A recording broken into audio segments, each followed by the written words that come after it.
Hey, what's going on guys? Aaron Zoster, better known as Aaron Brook the Gamer here, bringing you another video for Monkey Hammer Games. In this video, we're going to take a look at the history of gaming platforms. The first gaming platform we're going to take a look at is the arcade genre, starting with Pong. Invented in 1972, Pong was a multiplayer game in which the users used to play as paddles, a lot like in table tennis. The idea was to get the ball by your opponent without letting them do the same to you. In Pong, there weren't really many rules because you were limited to the amount of movement you could do in-game, only being able to move up and down at your designated side of the screen. The controls for the machine were controlled by two circular knobs, one on the left and one on the right, which would control the left and right paddle. Some of the biggest limitations for Pong include the lack of RAM, no CPU, you could not change the game cartridge, and the machine wasn't powerful enough to play complex games. The game only had one very pixelated level, minimal movement, and difficult to use controls. The next game we're going to take a look at is Space Invaders, invented in 1978. Space Invaders was a single-player game where the user plays as a spaceship defending Earth from an alien invasion. Aliens would move left and right across the screen, getting increasingly lower every time they hit the side of the screen. Every time a wave is completed, the next wave of aliens would become even faster. The aliens would attack by dropping bombs on the player in order to blow the player up. The player could dodge the bombs by moving left and right or taking shelter behind green shelters. The controls for the machine include a joystick, which made it possible for the player to effortlessly move left and right, also a button on the top to fire lasers at the aliens to destroy them.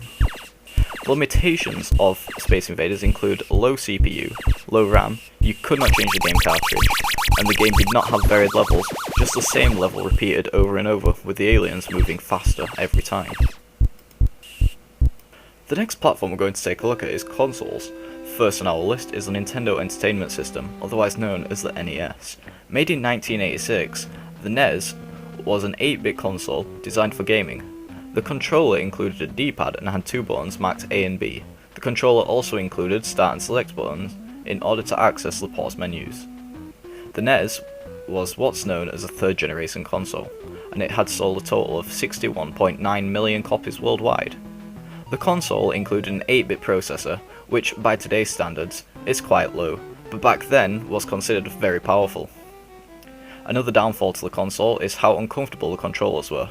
They were quite square and sharp-edged, which gave the controller quite an unnatural feel. The next console we're going to take a look at is the PlayStation 1.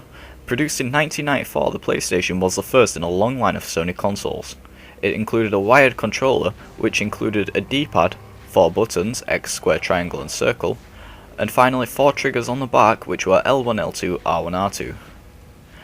The PlayStation had 2MB of random access memory, and it also had a 32-bit GPU, which is one of its biggest limitations, as it was a machine designed for gaming, but 32 bits meant it cannot run some of the more graphically tasking video games. The next console we're going to take a look at is the PlayStation 2. Made in the year 2000, the PS2 is the best-selling console of all time, selling over 150 million consoles worldwide. The PlayStation 2 included a similar controller to the PlayStation 1, but this time included analog sticks for movement. The PlayStation 2 also allowed users to play online with other players. The major drawback for the PlayStation 2 was the storage capacity.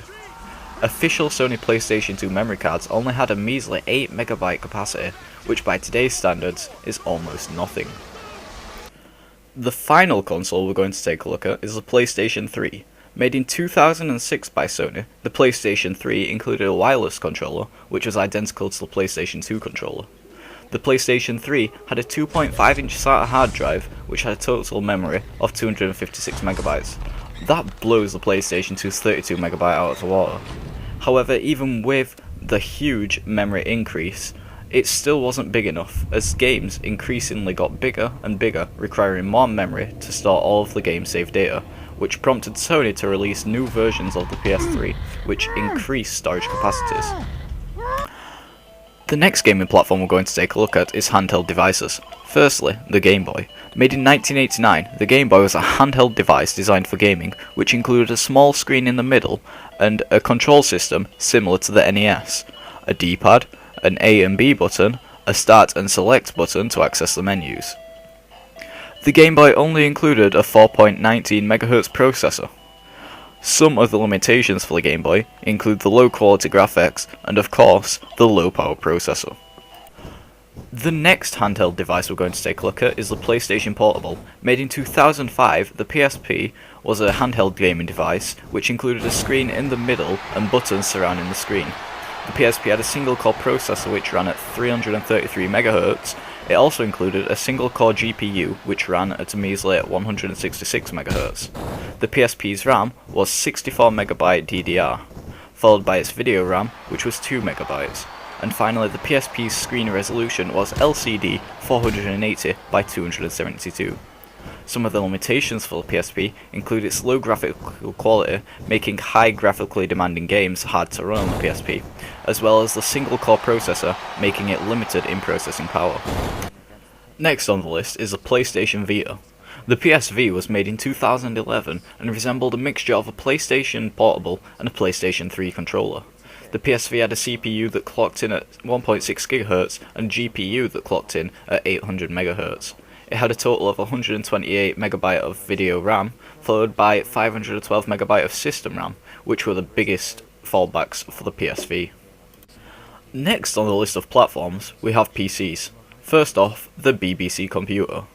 Made in 1981, the BBC Microcomputer was a computer that consisted of a white box, about twice the height of a keyboard, with half of the box being taken up by a keyboard.